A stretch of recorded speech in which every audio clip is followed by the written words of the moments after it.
Change of skies Yasmin गुलरत्ने का लिखा हुआ एक डायस्पोरिक नॉवल है।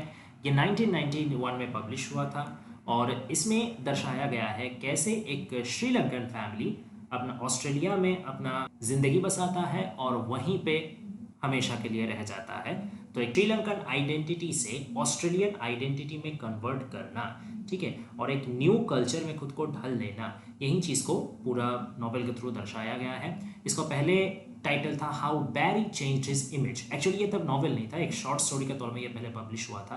बाद में जब इसको काफ़ी एक्लेमेशन मिलने लगा तब गुलरत्ने ने इसका फर्स्ट ड्राफ्ट, एक्चुअली में जो फाइनल ड्राफ्ट है नॉवेल का चेंज ऑफ स्काइज, ये उन्होंने प्रकाश किया। तब नाम भी परिवर्तन करके चेंज ऑफ स्काइज रखा। और ऑस्ट्रेलिया का जो लिटरेरी मैगजीन था मीन जीन, उसमें ये पहली बार प्रकाशित हुआ था।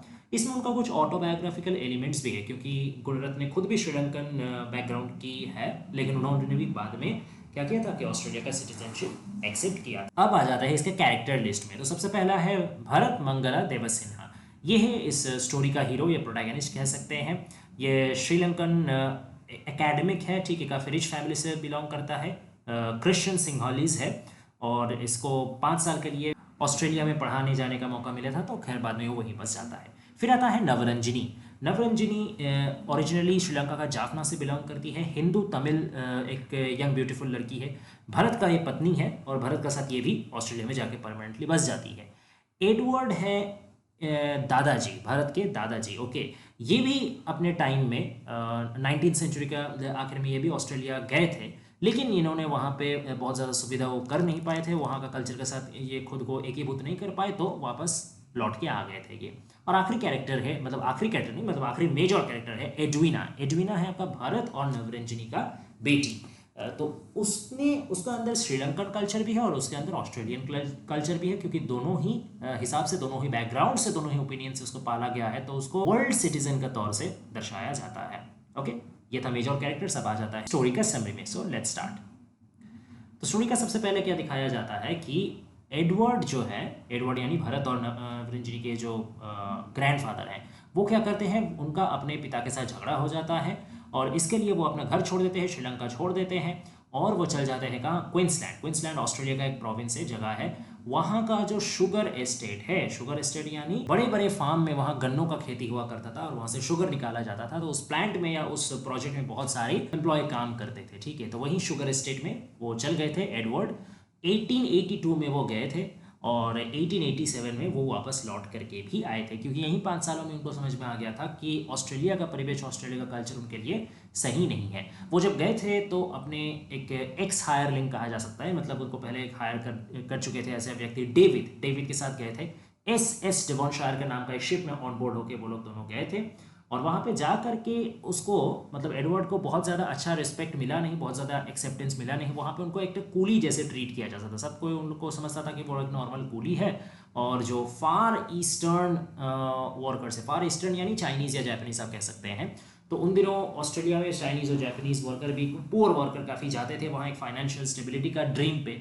तो इन एडवर्ड को इन लोगों के साथ एक समान देखा गया जो एडवर्ड को सही से पसंद आया नहीं, ठीक है। उनको अपना आइडेंटिटी क्राइसिस हुआ कि वो खुद का आइडेंटिटी को, जैसे श्रीलंका में प्राइड करते थे, श्रीलंका में उनका अपना एक अलग से पहचान था, वो ऑस्ट्रेलिया में जाकर के उनका वो पहचान खो गया और अपने आप को ऑस्ट्रेलिया में ढाल नहीं सके। इसीलिए ऑस्ट्रेलिया का वो सोशल डेजर्ट कहे थे, सामाजिक एक तरीके से मरुस्थल, जहाँ पे कोई सामाजिकता, कोई सामाजिक एक्सेप्टेंस नहीं मिलता। और खुद को वो कैसे महसूस करते थे, ओविड अमंग द गॉड्स, ठीक है, ये टेक्स्ट से उठाया हुआ लाइन है। अब वो अपना एक्सपीरियंस एक शेयर करते हैं कि I have seen enough and learn enough to myself to grasp life here isn't for me. मतलब मैंने यहाँ काफ़ी कुछ सीखा है और काफ़ी कुछ जाना है और उससे मुझे इतना पता चल गया है कि यहाँ का जो लाइफ है ना, वो मेरे हिसाब से सही नहीं है। या कौन कहते हैं, एडवर्ड कहते हैं। इसीलिए एडवर्ड वापस आ गए थे। अब सीन शिफ्ट हो जाता है और यहाँ पे क्या दिखाया जाता है कि एडवर्ड का जो ग्रैंडसन है भरत, वो क्या करता है, वो भरत और उसकी जो बीवी है नवरंजनी, ये दोनों मिलकर के अब जाते हैं ऑस्ट्रेलिया, ठीक है। ऑस्ट्रेलिया क्यों जाते हैं, क्योंकि भारत को एक चांस मिलता है 5 साल के लिए सदर्न क्रॉस यूनिवर्सिटी में लेक्चर देने का। ये ऑस्ट्रेलिया की एक यूनिवर्सिटी है, वहाँ पे लेक्चरर बनने का उसको मौका मिलता है, तो वो और नवरंजनी दोनों मिलकर चल जाते हैं। अच्छा, यहाँ पे लेकिन ये बात नहीं है कि भारत को पैसा का कोई कमी था, उसको फैमिली को सपोर्ट करना था, इसलिए उसको देश का बाहर जाना ही पड़ा, ऐसा कोई बात नहीं था। दोनों ही काफ़ी एलिट फैमिली से बिलोंग करते थे। नवरंजनी भी काफ़ी रिच एंड एलिट फैमिली से बिलोंग करती थी और भरत तो काफ़ी एलिट फैमिली से बिलोंग करता ही था। लेकिन फिर भी वो लोग अपना एक शौक का हिसाब से वो लोग डिसाइड किया कि चलो चांस मिल गया है तो जाते हैं, कि दिक्कत क्या है, 5 साल बाद लौट आएंगे। हालांकि सब कोई, उनका आसपास के जितने भी आदमी थे सारे उनको वार्न किए थे कि देखो ऑस्ट्रेलिया बहुत दूर पड़ जा रहा है, एकदम ग्रेट साउथ लैंड हो जा रहा है, एकदम एंड ऑफ द वर्ल्ड हो जा रहा है, एकदम इतना समंदर के आसपास है वहाँ, है ना, तुम लोग सही सही से रह नहीं सकोगे वहाँ, एशियन लोग को कोई भाव नहीं देता है वहाँ, एकदम अजीब जैसा तुम लोग को फील होगा, अपना कल्चर खो दोगे तो मत जाओ। बहुत कोई वो लोग को मना किया था, लेकिन वो लोग ऐसा उल्टा सीधा बात नहीं सुने, वो लोग चल गए थे। और वहाँ जा कर के वो लोग को पहले पहले बहुत ज़्यादा परेशानियों का सामना करना पड़ा था, ठीक है, क्योंकि ऑस्ट्रेलियन लोग तो एशियन लोग को पहले उतना भाव नहीं देते थे, एशियन लोग के खिलाफ वो लोग के दिमाग में काफ़ी उल्टा सीधा थॉट रहा करता था, ठीक है। और वो जो आपका चाइनीज़ और जापानीज़ वर्कर्स, पोर वर्कर्स वहाँ जाते थे, उन लोग के साथ ये भरत और नवरंजनी को भी एक ब्रैकेट में फेल देते थे, ठीक है, क्योंकि तब उनको उतना डिस्टिंक्शन समझ में नहीं आता था। लेकिन धीरे धीरे धीरे इन सब प्रतिकूलताओं को, बाधाओं को काटते हुए भरत और नवरंजनी क्या कहा, धीरे धीरे ऑस्ट्रेलियन आइडेंटिटी को एक्सेप्ट कर लिया। और इसका सबसे बड़ा प्रमाण है वो लोग अपना नाम भी चेंज कर लिया। भरत ने अपना नाम चेंज करके बैरी मंडी रख लिया और नवरंजनी ने अपना नाम चेंज करके जीन मंडी रख लिया। तो भरत और नवरंजनी वहां जाकर के क्या बन गए, बैरी मंडी एंड जीन मंडी, ठीक है। तो ये एक सबसे बड़ा स्टेप है ऑस्ट्रेलियन आइडेंटिटी को एक्सेप्ट करने के लिए। इसके बाद क्या हुआ, ये एक तरीके से हम लोग कह सकते हैं एक्लचरेशन। एक्लचरेशन का मतलब होता है जब आप कोई कल्चर में खुद को धीरे धीरे ढाल लेते हो, उसका प्रैक्टिस को अपना लेते हो और उसी कल्चर में अपनापन, खुद का एक आइडेंटिटी एस्टैब्लिश कर लेते हो। यही किया था बैरी और जीन ने, या कहा जाए तो भरत और नवरंजनी ने, ठीक है। 1964 में वो लोग गए थे, ठीक है, हालांकि 5 साल के लिए वो लोग सोच के गए थे, लेकिन उस हिसाब से 1969 में लोग को लौटने का बात था, लेकिन वो लोग को वहाँ पे इतना पसंद आ गया, वहाँ पे ऑस्ट्रेलियाई जिंदगी, ऑस्ट्रेलियाई आइडेंटिटी वो लोग को इतना अच्छा लगा कि वो लोग वहीं पे रह जाने का डिसीजन किया। और 8 साल बाद वो लोग पहली बार श्रीलंका लौटे थे। हालांकि श्रीलंका लौटते हुए भी वो लोग को उतना अच्छा लगा नहीं, क्योंकि तब जब वो लोग लौट के आए थे तो श्रीलंका में बहुत ज़्यादा पॉलिटिकल टेंशन चल रहा था, बहुत ज़्यादा वायलेंस चल रहा था, राइट चल रहा था, ठीक है, एक अशांति छाई हुई थी, ठीक है। तो इसी वजह से वो लोग फिर से वहीं ऑस्ट्रेलिया में ही सेट बैक करने का, सेटल डाउन करने का डिसीजन लिया और वहीं पे आकर के सेटल डाउन कर लिए, ओके। अब कुछ कुछ इंपॉर्टेंट चीज़ जो है वो मैं आपको दिखा देता हूँ। जैसे भारत को सबसे पहले जो नीड अपना लगा कि ऑस्ट्रेलियन आइडेंटिटी क्यों एक्सेप्ट करना चाहिए, या उसका अपना आइडेंटिटी क्यों सेट नहीं बैठ रहा है, क्योंकि वो जहाँ काम करता था वहाँ एक प्रोफेसर थे, ह्यूमनिज्म के प्रोफेसर थे, रोनाल्ड ब्लैकस्टोन। वो क्या करते थे ना, वो एंटी एशियन थे, एशियन को वो बिल्कुल भी सहन नहीं कर पाते थे।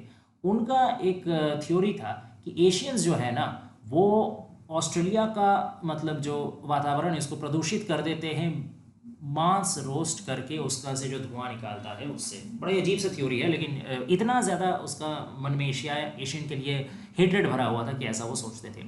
यहाँ तक कि सिडनी का एक छोटा सा मफस्वल टाइप का सबर्ब टाइप का एरिया था, उसका उन्होंने नाम ही रख दिया था वियतनामाटा। क्यों? क्योंकि वहाँ पे एशियंस लोग ज़्यादा रहते थे, ठीक है।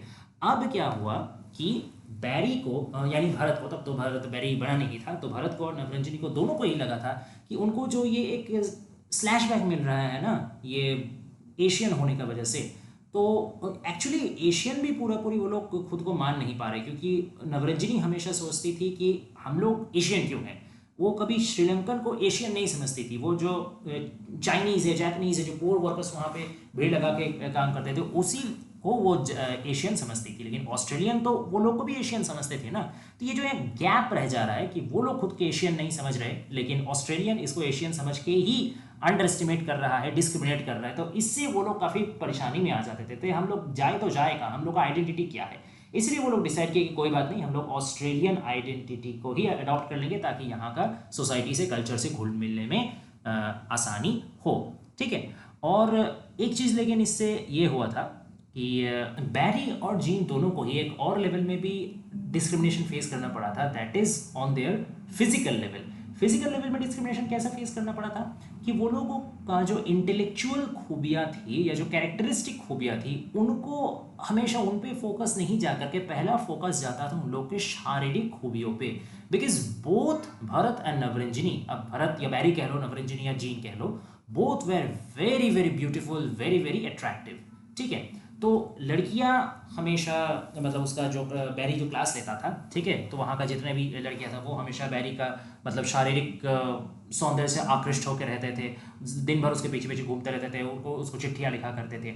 और जितने भी ऑस्ट्रेलियन वाइट मेल्स थे आस पड़ोस में, वो नवरंजनी को मतलब काफ़ी उससे उसका शारीरिक खूबसूरती से काफ़ी आकृष्ट होके रह करते थे, मोहित होकर रहा करते थे। इवन एक पड़ोसी ने एक बार अपने एक ऑस्ट्रेलियन दोस्त से बात करते हुए बोला था कि तुमने कभी एक इंडियन लेडी को, एक गॉर्जियस इंडियन लेडी को साड़ी में पहने हुए देखा है?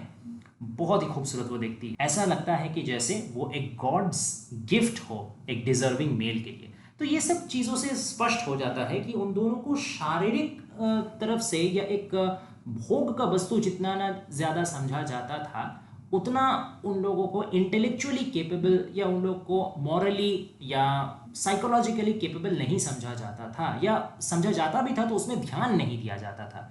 तो ये सब चीज़ एक तरीके से वेस्टर्न कल्चर का या मटेरियलिस्टिक कल्चर का एक आप साइड इफेक्ट कह सकते हो।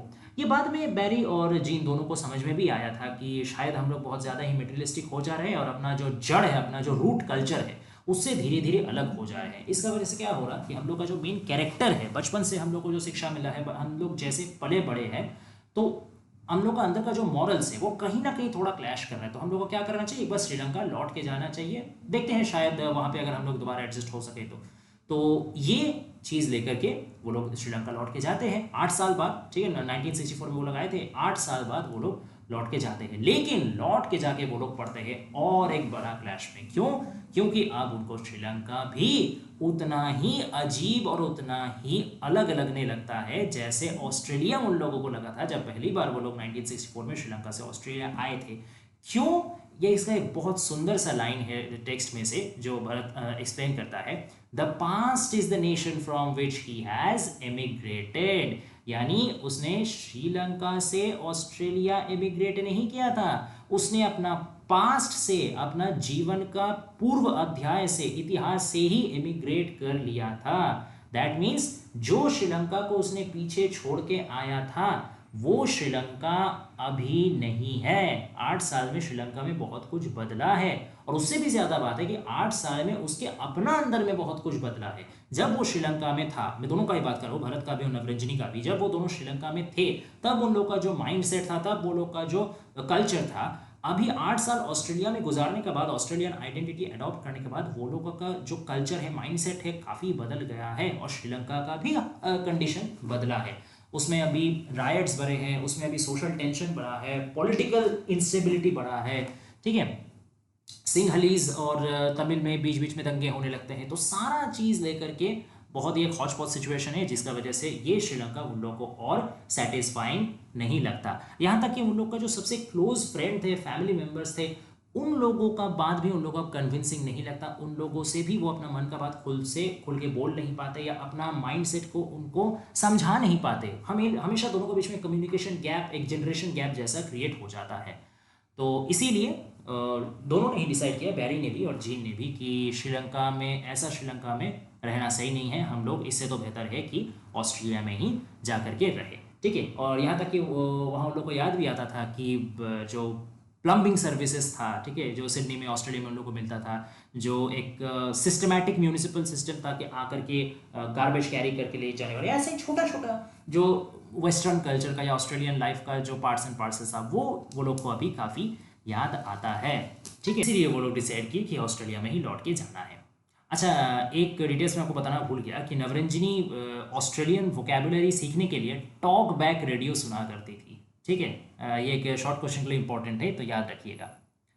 और एक चीज़ और यहाँ पे एक ऑथोरियल पॉइंट ऑफ व्यू से, कि एडवर्ड यानी बैरी का जो दादाजी है, वो जब ऑस्ट्रेलिया में गए थे तब उन्होंने अपने डायरी में नोट किया था कि यहाँ का जो ऑस्ट्रेलियन आदमी है ना, वो इन एशियाई लोगों को हमेशा थोड़ा सा उल्टा सीधा नाम कह के निकनेम से पुकारते थे, जैसे कोई वेजिटेबल्स का या कोई भी जानवर का, या उल्टा सीधा नाम से, ठीक है, जैसे लगे कि वो लोग इनह्यूमन है। तो ठीक वैसे ही इसका एक काउंटर पार्ट करने के लिए गुणरत्न ने, जो कि खुद श्रीलंकन बैकग्राउंड से बिलोंग करती है, उन्होंने अपना ये जो स्टोरी है, ये जो कहानी है, इसमें ऑस्ट्रेलियाई जितना भी कैरेक्टर है ना, उनका नाम भी फिश, मछली का अकॉर्डिंग रखा। आप नाम देख लीजिए, Kingsley fish, mud crab, and शवे, जॉन डोरी, सारा कोई ना कोई ऑस्ट्रेलियन फिश से रिलेटेड है। तो ये उनका एक तरीके का काउंटर अटैक है कि इस ऑस्ट्रेलियन सबवर्शन का प्रति, ठीक है। लेकिन अब जो अंतिम पार्ट है ये कहानी का, वो ऐसे होता है कि श्रीलंका से वो लोग लौट के आते तो है इस डिसीजन के साथ कि अब हमेशा ऑस्ट्रेलिया में ही रहेंगे, लेकिन ये श्रीलंका विजिट उनको भी थोड़ा सा चेंज कर देता है। पहले वो लोग ऑस्ट्रेलिया में जैसे एकदम पूरा ऑस्ट्रेलियन वाइट मैन जैसा ही रहन सहन करते थे, लैविशली लग्जरी के साथ अपना श्रीलंकाई जड़ को पूरी तरीके से भूल करके। अब लेकिन वो लोगों में चेंजेस आता है। अब बैरी क्या करता है, अब बैरी अपना यूनिवर्सिटी का लेक्चरर का पद से रिजाइन दे देता है, और जो गरीब बच्चे हैं जो उसी की तरह एक्सपैट्रिएट यानी जो अपना कंट्री छोड़ करके यहाँ पे आकर के रह रहे हैं, उसको एक्सपैट्रिएट कहा जाता है। तो जो फिनेंशियली अनस्टेबल एक्सपैट्रिएट है, जिनको पैसा कमाने के लिए यहाँ आके रहना पड़ रहा, उन लोगों को तो उतना फैसिलिटी नहीं है ना कि वो जाकर यूनिवर्सिटी का क्लास अटेंड कर सके। तो इसलिए बैरी आकर के खुद उनको इंग्लिश क्लासेस देता था, पढ़ाता था। और नवरंजनी क्या की, नवरंजनी अपना ऑस्ट्रेलियन ऑडियंस के लिए एक कुक बुक उसने लिखा, जिसमें सारा श्रीलंकन रेसिपी था, श्रीलंकन डिशेस था। तो इससे क्या पता चलता है कि अपना जो जड़े है, अपना जो रूट्स है, वो फिर से इन लोगों का ज़िंदगी में, इन लोगों का नेचर में, इन लोगों का माइंड में रीलिव हो गया, इनकिंडल हो गया, और उससे वो लोग अब ऑस्ट्रेलिया को प्रभावित करने का थोड़ा कोशिश कर रहे हैं अपना अपना अंदाज में, ठीक है। तो अब जा करके एक तरीके से ये जो टाइटल था चेंज ऑफ स्काइज, ये पूरी तरीके से सिग्निफाइड हुआ। आधा इसका सिग्निफिकेंस हम लोग को पहले दिखा था जब जियोग्राफिकल स्काई बदला था, जब वो लोग का आसमान, पहले वो लोग श्रीलंका में रहते थे तो श्रीलंका का आसमान था, बाद में ऑस्ट्रेलिया में ट्रांसफर हो गए तो श्रीलंका का आसमान ऑस्ट्रेलिया के आसमान में बदल गया। तो जियोग्राफिकल जो चेंजेस था आसमान में वो दिखा। आसमान यहाँ पे एक तरीके से हम लोग का सोच को भी रिप्रेजेंट करता है, तो सोच में भी वो लोग का बदलाव आया था। ये तो एक तरफा बदलाव था जहाँ पे ऑस्ट्रेलिया इन्फ्लुएंस कर रहा था कि श्रीलंकन चीज़ को मिटा करके ऑस्ट्रेलिया का हिसाब से सब कुछ चेंज हो, ठीक है, जियोग्राफिकल चेंज भी हो और साइकोलॉजिकल चेंज भी हो। लेकिन अब नॉवेल का एंड में आकर के यह हम लोग को बैलेंस लगता है कि श्रीलंकन भी कुछ कुछ इन्फ्लुएंस ऑस्ट्रेलिया में डाल रहा है। तो the change of skies has happened from both end, okay. और ये नॉवेल एंड होता है एडविना, बैरी और जीन का जो डॉटर है वो आती है अपना एक सोशल साइंस प्रोजेक्ट के लिए, वो अपना जो रूट कंट्री है श्रीलंका, वहाँ पे लौट करके आती है प्रोजेक्ट के लिए। तो यहीं से पूरा नॉवेल खत्म होता है। आशा करते हैं नॉवेल का आपको समरी समझ में आया होगा। ऐसे ही और भी इंपॉर्टेंट वीडियोस आने वाले हैं चैनल में, तो please stay tuned guys and